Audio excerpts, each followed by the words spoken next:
Bienvenidos a una nueva inmersión.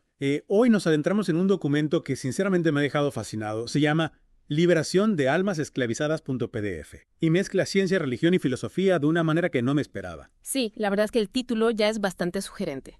¿De qué va exactamente? Bueno, imagina un texto que utiliza el lenguaje científico para analizar conceptos como la pureza, la interpretación de la Biblia, el purgatorio o el simbolismo en las prácticas religiosas. Suena un desafío intelectual. ¿Y cuál dirías que es el punto de partida de este documento? El autor plantea una pregunta muy interesante. ¿Puede el lenguaje científico tan preciso y objetivo abordar conceptos como la belleza, la honestidad o la vida eterna? Es una pregunta compleja. La ciencia se basa en la observación y la medición, mientras que esos conceptos son más bien subjetivos, ¿no? Exacto. Y el documento es un ejemplo muy curioso para ilustrar esta idea. Dice que para la mayoría de nosotros el blanco es simplemente un color.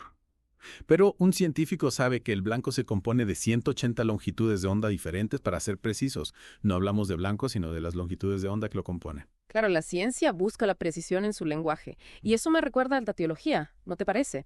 Dominar su lenguaje también requiere esfuerzo, pero te permite comprender los conceptos a un nivel más profundo.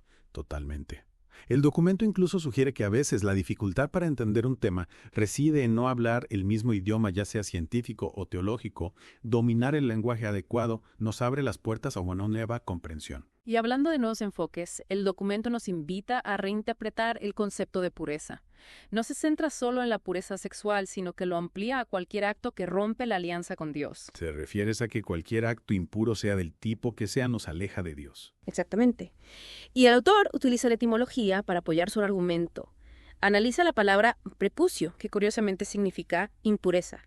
La circuncisión entonces simbolizaría una purificación espiritual a través del desprendimiento de lo físico. Es una interpretación bastante radical. Critica el documento la obsesión con la pureza sexual. Sí, de hecho critica que se centre solo en lo físico, olvidando la importancia de la pureza del corazón y la intención detrás de las acciones.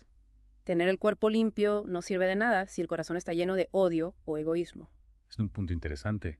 Cambiando de tema, el documento también analiza el simbolismo del Ouroboros, la serpiente que se muerde la cola. Un símbolo fascinante. ¿Qué significado le da al documento? Bueno, el Ouroboros tiene muchas interpretaciones, pero el documento lo conecta con el sistema circulatorio, concretamente con el flujo sanguíneo hacia los genitales. Y de ahí lo relaciona con la idea de los pies de Cristo como fundamento. ¿Y cómo encaja el Ouroboros con el rosario y el purgatorio?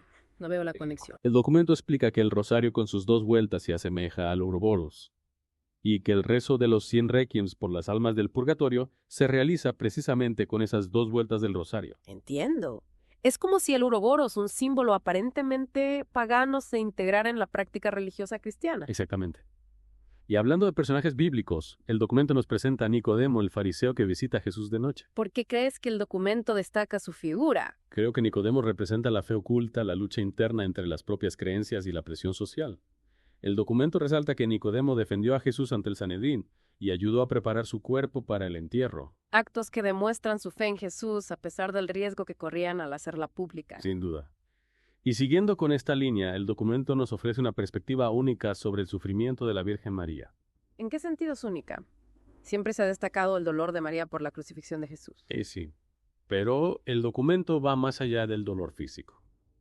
Propone que María también sufrió por la aparente ilógica de las acciones de Dios. Es decir, que la fe de María se vio puesta a prueba ante la aparente injusticia del sufrimiento de Jesús. Exacto. Y se destaca la importancia de su presencia en Pentecostés, donde recibió el Espíritu Santo. Un momento clave para la iglesia primitiva. Hablando de personajes que dudan en el documento, también menciona a José de Arimatea, que jugó un papel importante en el entierro de Jesús. El documento plantea la posibilidad de que José fuera un seguidor secreto de Jesús, atemorizado por las autoridades judías para declarar abiertamente su fe. De nuevo, la lucha interna entre la fe y la presión social. ¿Y a dónde nos lleva esta idea? Pues a partir de la figura de José, el documento nos lleva a explorar la conexión entre el descendimiento de la cruz y el concepto de manomisión, la liberación de los esclavos. ¿Y cómo se relaciona la liberación de los esclavos con el descendimiento? La liberación de los esclavos en la ley bíblica se realizaba de diversas maneras, cada una con un simbolismo particular. El documento explora esas formas de liberación y las relaciona con la idea de la liberación espiritual a través de la fe en Cristo. Es decir, que Jesús se convierte en un liberador no solo de los pecados, sino también de las ataduras espirituales. Exactamente. Y para comprender mejor esta idea de la liberación espiritual, el documento nos introduce al Evangelio apócrifo de Nicodemo, que relata el descenso de Cristo al infierno. ¿Y qué nos dice este evangelio apócrifo sobre el descendimiento? ¿Qué busca el documento en este relato? Describe el momento en que Cristo desciende al infierno para liberar a las almas cautivas. Y el documento analiza el simbolismo del relato las alas, como protección, el calabozo, como una cueva, el sol, como símbolo de luz y renovación. Un lenguaje simbólico muy rico. ¿Y cuál es la interpretación que hace el documento de este descenso? Lo más interesante es que lo interpreta como una doble liberación, la de las almas esclavas, y atención, la del propio Satanás. Eso sí que es una idea sorprendente. ¿A qué conclusiones llega el documento a partir de esta doble liberación? Pues nos invita a reflexionar sobre el simbolismo de las llaves en diferentes tradiciones religiosas y filosóficas. ¿Y a qué tipo de conocimiento dan acceso estas llaves? ¿A un conocimiento positivo o negativo? El documento sugiere que se trata de un conocimiento prohibido, un conocimiento que puede ser peligroso si no se usa con responsabilidad. Pone como ejemplo la cámara de reflexión masónica y la advertencia contra el uso de la Ouija. Entiendo. Son ejemplos que nos alertan sobre los peligros de buscar un conocimiento para el que no estamos preparados. Exactamente. Y hablando de conocimientos prohibidos, el documento nos lleva a explorar la melancolía, un concepto que ha fascinado a pensadores y artistas a lo largo de la historia. La melancolía, un estado de ánimo complejo y enigmático. ¿Qué enfoque le da el documento a este concepto? Pues se centra en la interpretación cristiana de la melancolía que las asocia a la expulsión del Edén y la pérdida del paraíso. Es decir, la melancolía como consecuencia del pecado original. ¿Y cómo se refleja esta idea en el documento?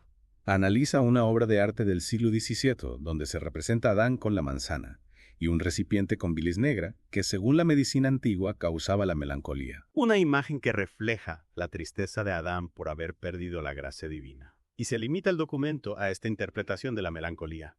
¿No también menciona la representación de la melancolía en el arte religioso, especialmente en la figura de Cristo? Claro, la imagen de Cristo sufriente. ¿A qué ejemplos concretos se refiere el documento? Mencionan un cuadro del periodo virreinal que representa a Cristo en la clásica postura melancólica, con la cabeza apoyada en las manos rodeado de los símbolos de la pasión. Una imagen que refleja no solo el sufrimiento físico, sino también la carga emocional que Cristo soportó por la redención de la humanidad. Exacto. Y lo interesante es que el documento conecta esta idea con la teoría freudiana de la culpa.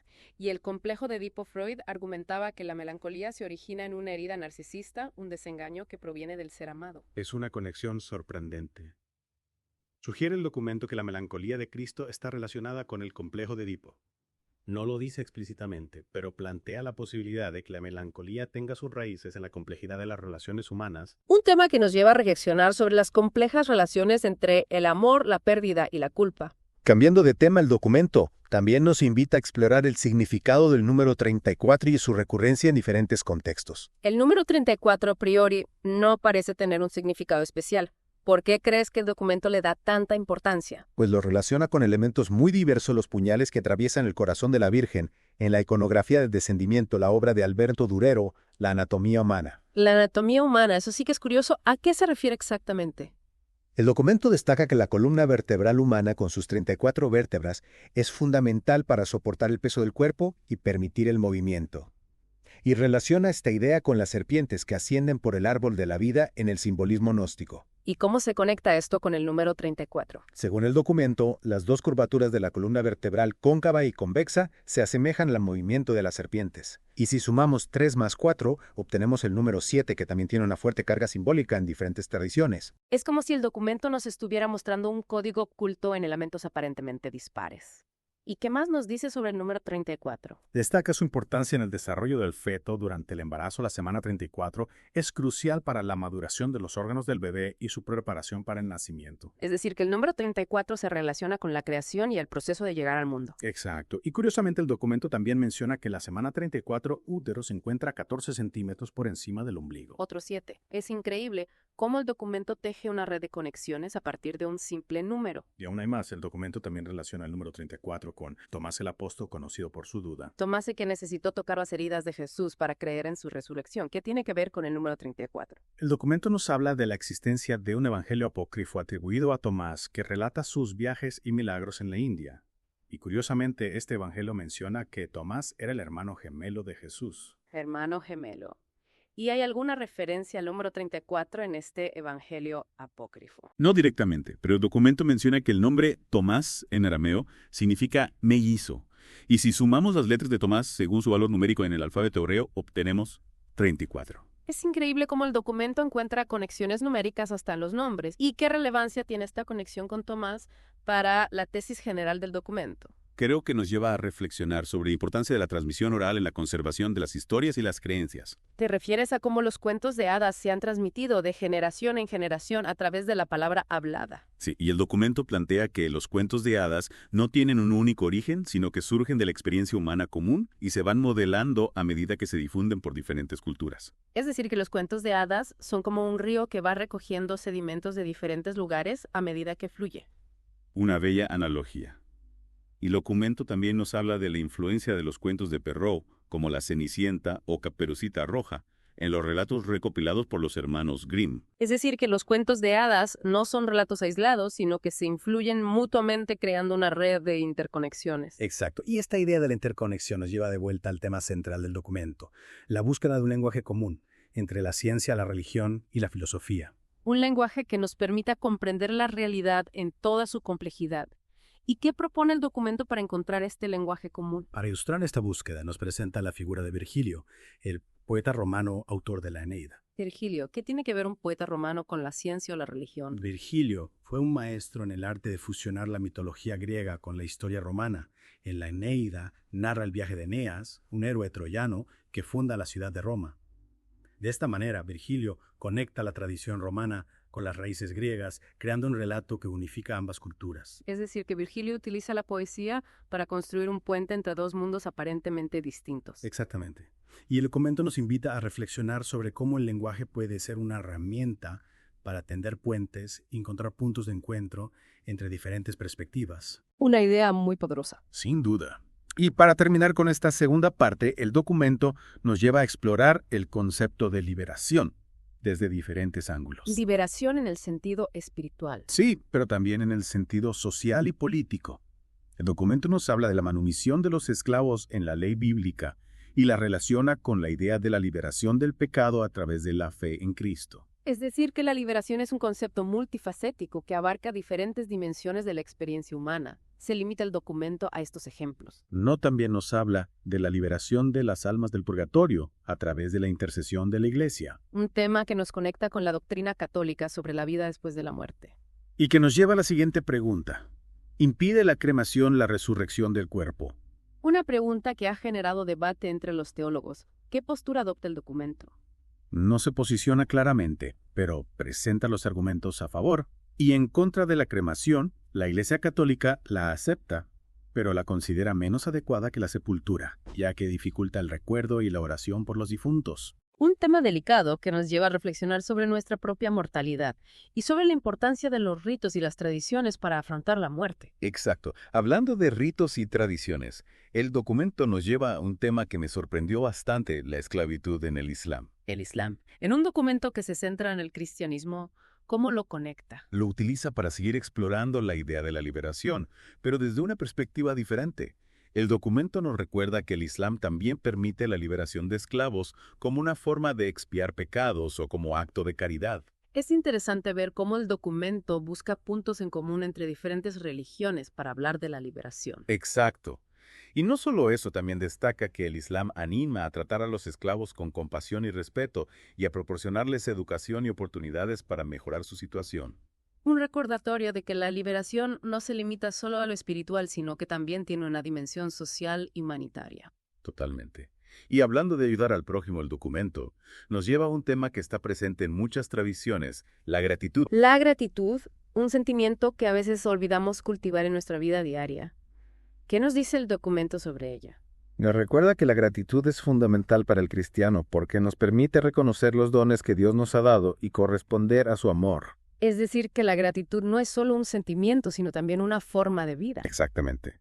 Y el documento también menciona cómo la gratitud se manifiesta en la obediencia a las normas y en el servicio a los demás. Una idea que conecta con el concepto de la fraternidad presente en la masonería y otras tradiciones. Y para terminar este viaje a través del documento, nos encontramos con una última sorpresa, una referencia a la novena de aguinaldos, una tradición navideña muy popular en Colombia. La novena de aguinaldos.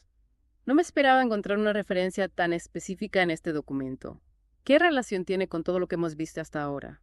El documento la usa para ilustrar la persistencia de las tradiciones y cómo a veces conservamos costumbres cuyo origen desconocemos.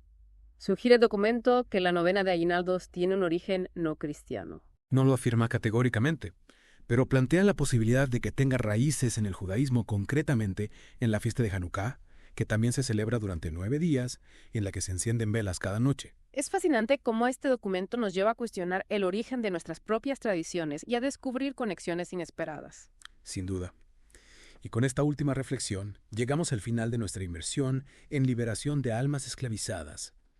Un documento que nos ha llevado por un viaje a través de la ciencia, la religión, la filosofía y la historia. Un viaje que nos ha invitado a reflexionar sobre el significado de la pureza, la liberación, la gratitud y la búsqueda de un lenguaje común para comprender la complejidad de la existencia humana. ¿Qué te llevas de este viaje? Pues me quedo con esa misma sensación de misterio, la verdad. Es un documento que nos invita a seguir pensando, a seguir buscando esas conexiones entre lo que a simple vista parece separado. Totalmente. Y creo que eso es lo más valioso de este tipo de textos, ¿no? Nos abren la mente a nuevas posibilidades, nos hacen cuestionarnos nuestras propias ideas y al final nos dejan con más preguntas que respuestas. Sin duda. Y eso es lo que hace que este viaje intelectual sea tan fascinante.